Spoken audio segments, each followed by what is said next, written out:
సింహపురి పట్టణం అనగానే ప్రముఖంగా గుర్తుకొచ్చే కవి పండితుల్లో మొట్టమొదటి వరుసలో ఎంచదగిన వారు సరస కవి, కవిశేఖర, సాహిత్యరత్న బిరుదాంకితులైన మోచెర్ల రామకృష్ణయ్య గారు. వీరు కవి కులాలంకారులే కాదు, సింహపురి సాహిత్య రత్నపీఠము అనదగినవారు. తమ ఆశు కవితా ధారలతో ఆంధ్రదేశాన్ని ఉర్రూతలూగించారు. సంస్కృత, ఆంగ్ల భాషలలో పండితులుగా, సద్విమర్శకులుగా, జ్యోతిష శాస్త్రజ్ఞులుగా, గాయకులుగా, నటులుగా, నాటక ప్రయోక్తగా ప్రసిద్ధి వహించిన రామకృష్ణయ్య గారు 1904 మే 27వ తేదీ ప్రకాశం జిల్లా తూర్పు నాయుడుపాలెంలో లక్ష్మీ నరసమ్మ, రామలింగయ్య దంపతులకు జన్మించారు. అయితే ఆయన జీవనమంతా నెల్లూరులోనే గడిచింది. బాల్యం నుంచి కవిత్వ రచన కావిస్తూ పద్య విద్యలోనే కాక గద్య రచనలోనూ, ఉపన్యాస కళలోనూ తన ప్రతిభను చాటుకుంటూ వచ్చారు. సమకాలీన ప్రశంసలను అందుకున్నారు. 30 దాకా గ్రంథాలను రచించారు.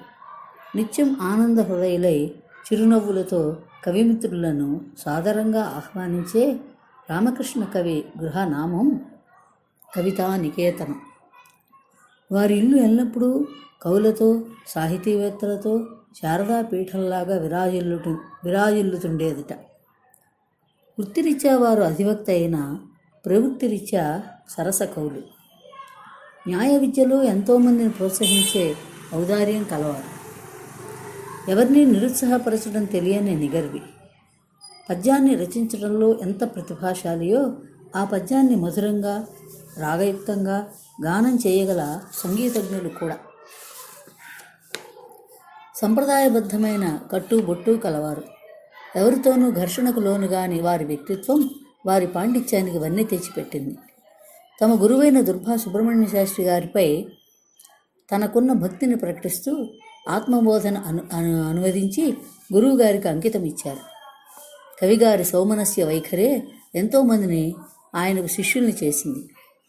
ఆదర్శ గురుమూర్తులైన మోచెర్ల వారి గురించి ఆయన శిష్యుడు దుగ్గిశెట్టి రమణయ్య గారు ఈ విధంగా గురు ప్రశంస చేశారు. ఉన్నతమైన విగ్రహము, ఉల్లసితాస్యము, సౌమనస్యమున్, వెన్నెల జిమ్ము విస్మితము, విస్ఫుట సాత్విక సామరస్యమున్, తిన్నని వల్లకీస్వనము, తీరున హాయిని గొల్పు కంఠమున్, నిన్ను తలంపజేయు ధరణీస్థలి డిగ్గిన దివ్యమూర్తిగన్. రామకృష్ణయ్య గారి సాహిత్యాన్నంతటినీ అవలోకనం చేస్తే అందులో కొన్ని అనువాద పద్యకావ్యాలు, కొన్ని స్వతంత్ర పద్యకావ్యాలు, సంస్కృత పద్యకావ్యాలు, అనువాద నాటకాలు, స్వతంత్ర నాటకాలు, గద్యకావ్యాలు, స్తోత్రాలు అని స్తోత్రాలుగా వింగడించవచ్చు. ఈ కవి తొలి రచన మారుతి శతకం. ఆయన భక్తి హృదయానికి ప్రతిరూపం. డాక్టర్ వి రాఘవన్ సంస్కృతంలో రాసిన కావ్యానికి తెలుగు అనువాదం కామశుద్ధి ఏకాంక రూపకం. ఈ కావ్యంలో భార్యాభర్తలు నిత్య నిర్మల ప్రేమ హృదయులై సంసార జీవితంలో సుఖశాంతులను, సంతృప్తిని ఎలా పొందగలరో ఆయన అభివర్ణించిన తీరు అద్భుతం. గంగాలహరి అనేది జగన్నాథ పండితురాయల వారి స్తోత్రానికి అనువాదం. వేదాంత దేశికుల హంస సందేశాన్ని, శంకరుల ఆత్మబోధను, నీలకంఠ దీక్షితుల వారి ఆనంద సాగర స్థవాన్ని అవే పేర్లతో పద్యకావ్యాలుగా ఆంధ్రీకరించారు. ఇక అమృత కలశము, అమరగౌరవము, లక్ష్మీ కటాక్షము, కళ్యాణవాణి, కథాకావ్య మణి మంజూష, ఉన్మత్త దీక్షితము మొదలైనవి ఆయన రచించిన స్వతంత్ర పద్యకావ్యాలు. శారదా ప్రసాద అనే సంస్కృత స్వతంత్ర పద్యకావ్యం పలువురు పండితుల మన్ననలు పొందింది. ప్రచండ భార్గవం, అనర్గళ భార్గవం, ధ్రువరూపకం, ఛత్రపతి శివాజీ అనేవి వీరి స్వతంత్ర నాటకాలు. త్యాగ మహిమ, తెలుగు రచయిత్రులు మొదలైనవి గద్యకావ్యాలు. మోచెర్ల వారి పుస్తకాల మీద 3 సిద్ధాంత వ్యాసాలు రాయవచ్చు. కవిగారి తొలి రచన అయినప్పటికీ మారుతి శతకంలో పద్యాలు మంచి ధారాశుద్ధితో భావము, భాష అందంగా పొందుబడి ఉన్నాయి. మారుతి అనే మగుటంతో కనబడే ఈ శతకం వివిధ ఛందస్సుల్లో రాయబడింది. ధరణీపుత్రియ సోమిదమ్మ రఘునాథస్వామియే యజ్వ భాసురమౌ లంకయ యజ్ఞవాటిక సదస్యుల్ వృక్ష దైతేయ వానర సంఘంబులుగా దశాస్య పశుబంధ క్రీడ కార్త్విజ్వమున్ పరగన్ నీ ఉనరించినాడవు గదా భాస్వన్మతి మారుతి. ఇట్లాంటి భావాలు వినూత్నమైనవి. సుప్రసిద్ధ సంస్కృత కవులైన జగన్నాథ పండితరాయల వారు రచించిన గంగాలహరిని ఆంధ్రీకరించారు మోచెర్ల వారు. ఇందులో వీరి అనువాదం మక్కి కాకుండా సహజ సుందరంగా మృదు మధురంగా ఒప్పుతుంది. సాధారణంగా భాషాంతరీకరణల్లో కనిపించే వ్యర్థ పదాలు కానీ క్లిష్ట అన్వయాలు కానీ వీరి అనువాదంలో కనిపించవు. వీరి గంగాలహరి కవితా రచన భక్తిరస ప్రధానంగా అత్యంత మనోహరంగా అమృత లహరిలాగా అలరారుతుంది. వేదాంత దేశికులు రచించిన హంస సందేశాన్ని రామకృష్ణ కవి గారు ఆంధ్రీకరించారు. హనుమంతుడు లంకకు పోయి సీత జాడ తెలుసుకొని వచ్చి రామునికి నివేదించాడు. వెంటనే రాముడు సుగ్రీవాదులను పిలిచి లంకపై దండయాత్రకు నిశ్చయించాడు. ఆ రాత్రి సీతా వియోగ తప్తుడైన రామునికి ఒక రాజహంస గోచరించింది. ప్రసన్న రూపంతో ఉన్న ఆ హంసను అనునయించి రాముడు తన సందేశాన్ని సీతకు వినిపించమని కోరుతాడు. ఇందులోని ఇతివృత్తం ప్రసిద్ధమైన హంస సందేశం మాత్రం కల్పితం. కాళిదాసు మేఘ సందేశ కావ్యంలో తీసుకున్న మందాక్రాంత వృత్తాన్ని వేదాంత దేశికుల వారు కూడా గ్రహించారు. రామకృష్ణ కవి గారు తమ ఆంధ్రానువాదంలో కొంత స్వాతంత్ర్యాన్ని ప్రదర్శించారు. మూలంలో ఉన్న ఛందస్సును గ్రహించకుండా వృత్తాలను శీర్షకందాదులను స్వీకరించారు. హంస సందేశ అనువాదాలన్నింటిలో వీరి రచనయే చతురతరమని పేరు పొందింది. తెలుగు నుడికారపు సొంపుతో మూలభావాన్ని విస్తరింపచేస్తూ రమణీయంగా, శ్రవణపేయంగా, సుబోధంగా రాయబడింది ఆత్మబోధ ఆంధ్రీకరణం. మిత్ర చింతామణి అయిన పులుగుండ్ల వెంకటకృష్ణయ్య గారికి అంకితముగా మోచెర్ల వారిచే ప్రకటితమైన కావ్యం అమృత కలశం. ఇందులో అమృత స్వరూపుడైన శ్రీకృష్ణుడు బాల్యమాదిగా చేసిన లీలలు, మహిమలు, ఘనకార్యాలు వర్ణింపబడ్డాయి. తత్సమాంధ్ర పదాల పొందికతో ఆలంకారిక విన్యాసంతో అమృత కలశ రచన సాగింది.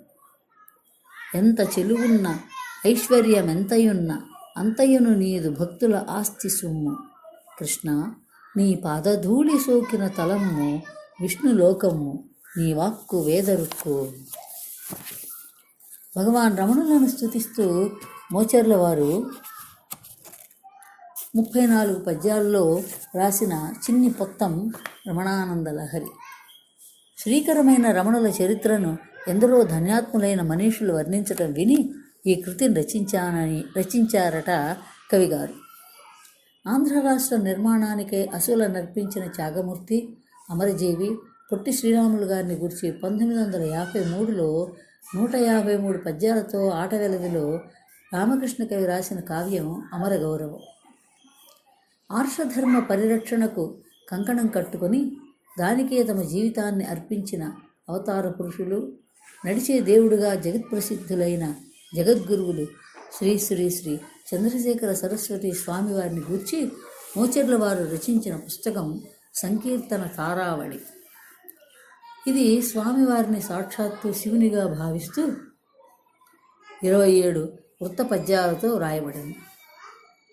1965లో కవిగారు సూళ్ళూరుపేట చెంగాళమ్మను దర్శించి తిరిగి వస్తుండగా లక్ష్మీదేవి స్థుతిపరమైన పద్యం ఒకటి మనసులో మిగిలిందట. రచన కొంత సాగిన తరువాత శంకర భగవత్పాదుల వారి కనకధారాస్తవాన్ని, ఆత్రేయ వెంకటాధ్వర్ రచించిన లక్ష్మీ సహస్రాన్ని, శ్రీ సూక్తాన్ని ఆశ్రయించి లక్ష్మీ కటాక్షం అనే కావ్యాన్ని పూర్తి చేశానని కవిగారు చెప్పుకున్నారు. మృదు మధుర పద లాలిత్యంతో కూడిన పద్య రచన హృదయాలను రంజింపచేస్తుంది. కళ్యాణవాణి అనేది ఖండకావ్య కదంబము. 1940 నుంచి 1964 వరకు భారతి, సుబోధిని, జమీన్ రైతు వంటి వివిధ పత్రికలలో ముద్రింపబడిన, ఇంకా ఆకాశవాణి విజయవాడ కేంద్రం నుండి ప్రసారమైన పద్య గుచ్ఛములే ఇందులోని ఖండికలు. కవికుల గురుస్థుతి, వ్యాసపూజ, పోతన, త్యాగరాజ సంస్మరణ, చెళ్లపిళ్ళవారికి అభినందన పద్య ప్రసూనాంజలి, ప్రభాకర అస్తమయము మొదలైన 16 విషయాల మీద 16 ఖండికలు ఇందులో ఉన్నాయి. అద్భుతమైన భావాలు, దానికి తగ్గ చక్కని భాషతో కూడినవే అవన్నీ. అద్వైత వేదాంత దర్శన పారంగతుడైన అప్పయ్య దీక్షితుల వారు సంస్కృతంలో ఎన్నో గద్యపద్య కావ్యాలు రచించి రాజాస్థానాల్లో కనకాభిషేకం వంటి సత్కారాలు పొందినవారు.